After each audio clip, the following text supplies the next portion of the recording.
Hello YouTube, it's Carlos the Rook, and I'm bringing you round 3 of my tournament from August Action and Chess Zone. In this round, I'm playing my little buddy Jiraj. I really like this guy. We've played several times, and his father is pretty cool. We talk often when we meet up at chess tournaments, so we got a pretty cool history. Jiraj starts off with e4. I respond with c5 with my Sicilian. He goes knight f3. I go d6. d4, c captures d4, knight captures d4, knight to f6 hitting the pawn, knight to c3 protecting the pawn, a6, and once again we're in the familiar territory of the Najdorf Sicilian. This is one of my favorite openings. I love the Najdorf. I play both sides and I'm comfortable on both sides. The only thing is there's a lot, and I mean a lot of theory in the Najdorf, and it's a continuous process to learn it and to master this opening. And that's what I'm doing. So he plays f3. I go e5 hitting the knight. The knight goes to b3. Bishop to e6, securing the d5 square. Bishop to e3, setting up the English attack. Bishop e7, queen d2, castle, cross castles. Knight on b to d7, a waiting move, asking white what he wants to do. And he proceeds with g4. I respond with b5, g5 threatening the knight, b4 threatening his knight and then his queen, so he has to move the knight. Knight to e2, the knight goes back to e8. This is all theory. f4, a5, f5 hitting the bishop, a4 hitting the knight, f captures e6, a captures b3, c captures b3. If he captures on f7, that's a draw. So c captures b3, playing for a win.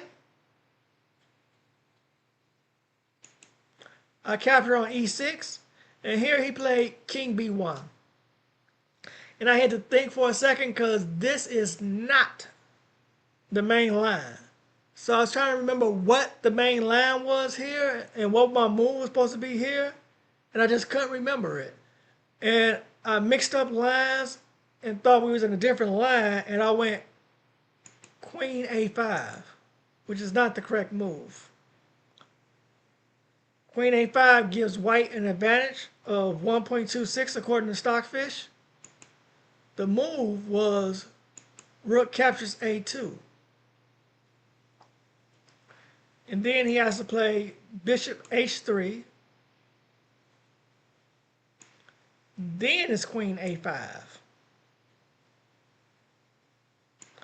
The bishop captures e6. The king go to h8. And he plays h4.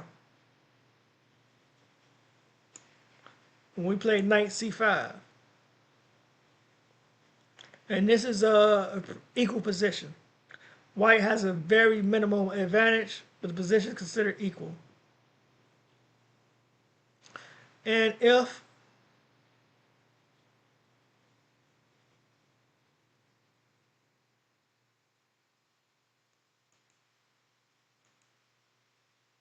he captures with the king, the move is queen a8 check, king to b1, queen e4 check, queen to d3 blocking, and the queen picks up the rook on h1. And it's a dead equal position. So that was the line. So that's what I was supposed to play. I won't forget it again. This game just cemented that line into my head. So instead of rook captures a2, I played queen a5, threatening checkmate. Well, not necessarily checkmate, but a check, and chasing the king out to the opening.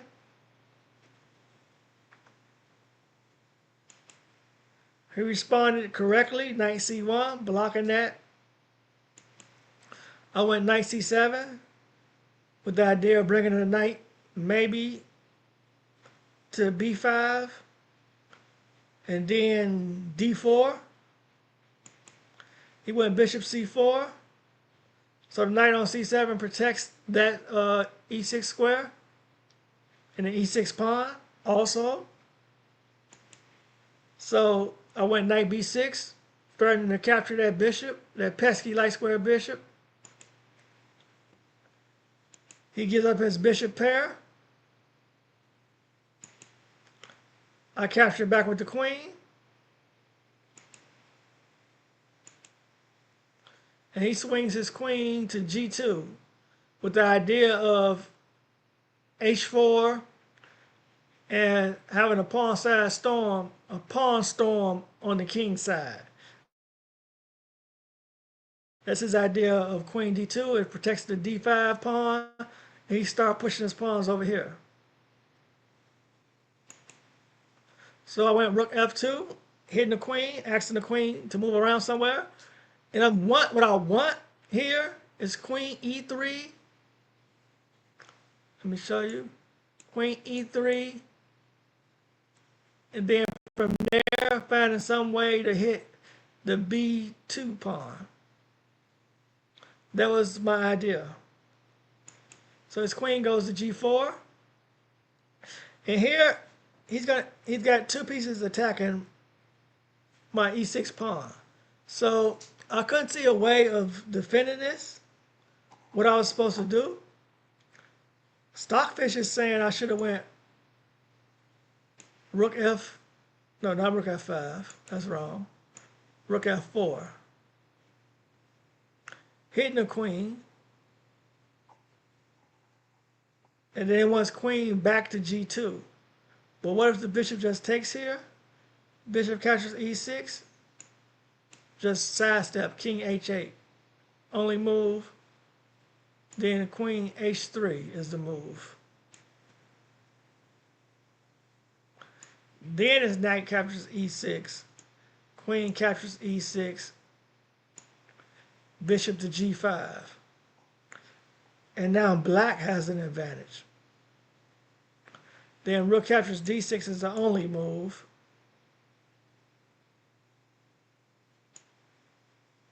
And then it's queen e3. Ooh, this looks nasty. Queen captures e5. Rook captures e4. Ooh, that's a nasty line there. But Stockfish has it dead even. And it's a dynamic line. But I went here at d5. And my idea was to give up a pawn in order to open up some lines and get some activity. To get my pieces down into the queen side of whites. So he captures on d5, I capture back. He captures again with the bishop. I take with the knight. He captures with the rook. And here, I want to go e3, but even if I go e3, I can't drop down to the d2 or e2, because that's protected by the knight and the rook respectively. So the question still remains is how I'm going to get pressure on this b2 square.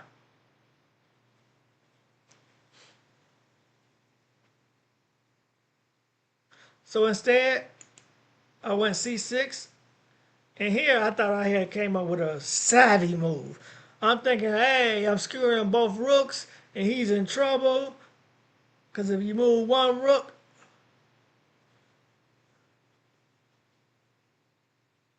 I thought his response would have had to be either this rook drops back or this rook comes over. Either this or this. In order to protect each other. And then I'm also threatening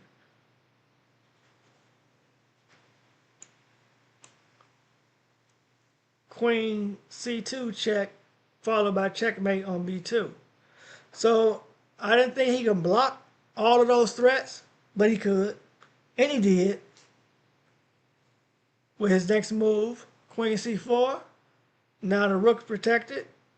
And he's threatening a queen trade. And here I missed a move. Queen g6 check was an idea.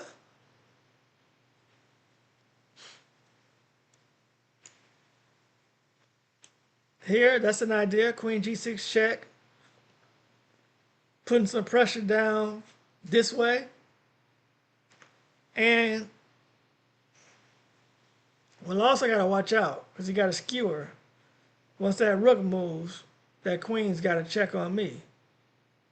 So with that in mind, I just captured the queen. He took back with the pawn. I captured his pawn. He captured on e5. And I thought for about 10-15 minutes here, because I wasn't sure, should I go, do I take the knight with the bishop? Forcing him to take with the rook. If he takes with the rook, he drops the h-pawn. And if he takes with the king, he drops the a-pawn.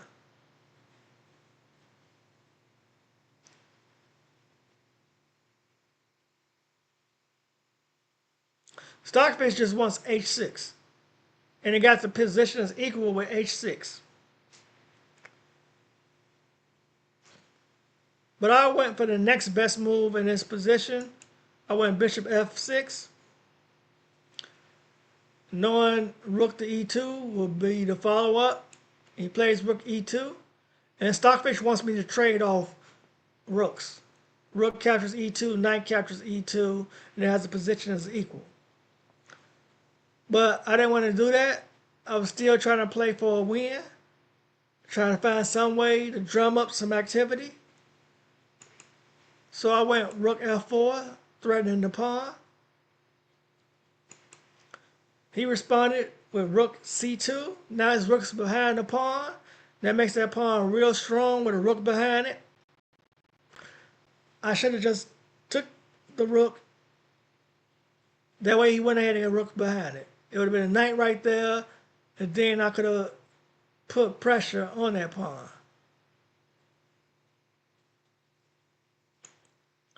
I went rook d4 with the idea of stopping the other rook from getting in. And also stopping the knight from coming to d3 and hitting my pawn on b4. He went knight b3, hitting the rook. Took the rook back to e4. Now that the knight had to reroute to a different square. He went c5. Rook c8, stopping the pawn from pushing further. He went rook d1, bringing another rook into the game. And here Stockfish wants h5 or h6. I have no idea why h5 or h6. What does that even do?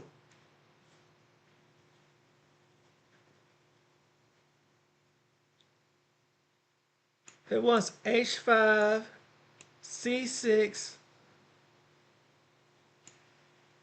rook e6, c7, king h7, rook c5, h4.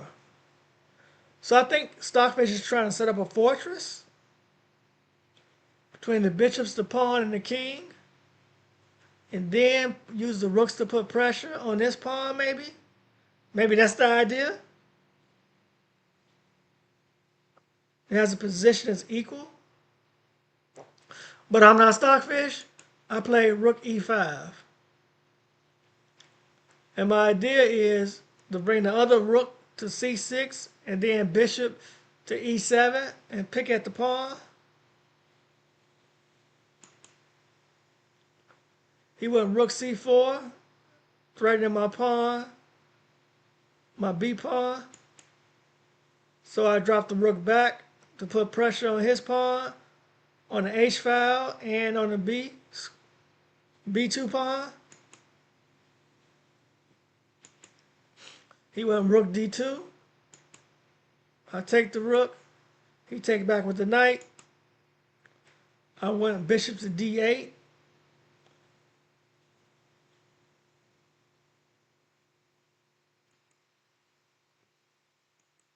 He goes knight to b3. Then I go rook b8, protecting my pawn. He go up c6, bishop c7, blockading the pawn. Now the pawn can't move forward again. It's going to take his knight multiple moves to hit the c7 square.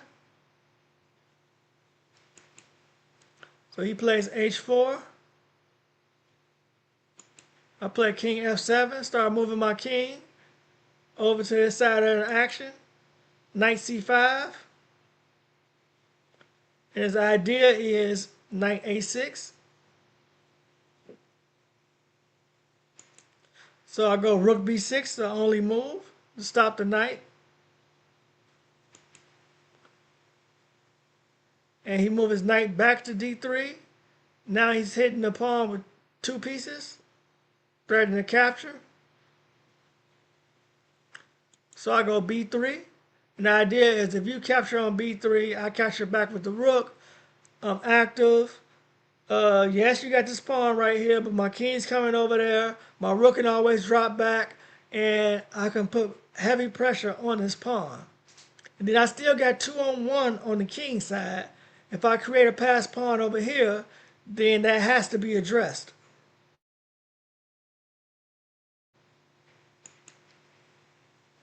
So he responds a4, just pushing right past me. And the idea here is a5, hitting the rook. So I go king e6, only move in the position. He goes a5, hitting the rook. And here, the move, it's the only move. Rook b8 is the only move that holds the draw. It's a drawn position, and there's only one move that holds it. And that move is rook b8. You drop the rook back to b8. You let the pawn advance up the board, and the rook could come in behind it and pick it off. So the idea is rook b8,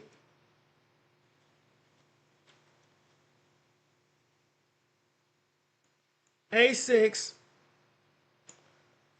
rook a8. And now the pawn's not going anywhere. You got the pawn. You can pick it up whenever you want. If he defend that pawn, you come over and get this pawn. And then you can create a passed pawn on this side and deflect one of his pieces to try and stop your pawn. So that's the drawing idea. And that's the only way to draw in this position. But I blundered. I played rook a6, and he hit me with a knight fork. I just completely missed it. I was so focused on trying to get this pawn here, I missed the knight fork, and I lost the game. A heartbreaking loss, but it teaches you to pay attention and to stay focused and to not lose focus towards the end of the game. And just because you have a drawn position don't mean it's an automatically draw. You have to earn it. You have to play the correct moves in the position according to what the position calls for, and to always stay mindful of tactics. Well, thank you for watching. Hit the like button. If you have not subscribed already, subscribe. It's completely free, and I appreciate the support. Thank you so much. Have a nice day.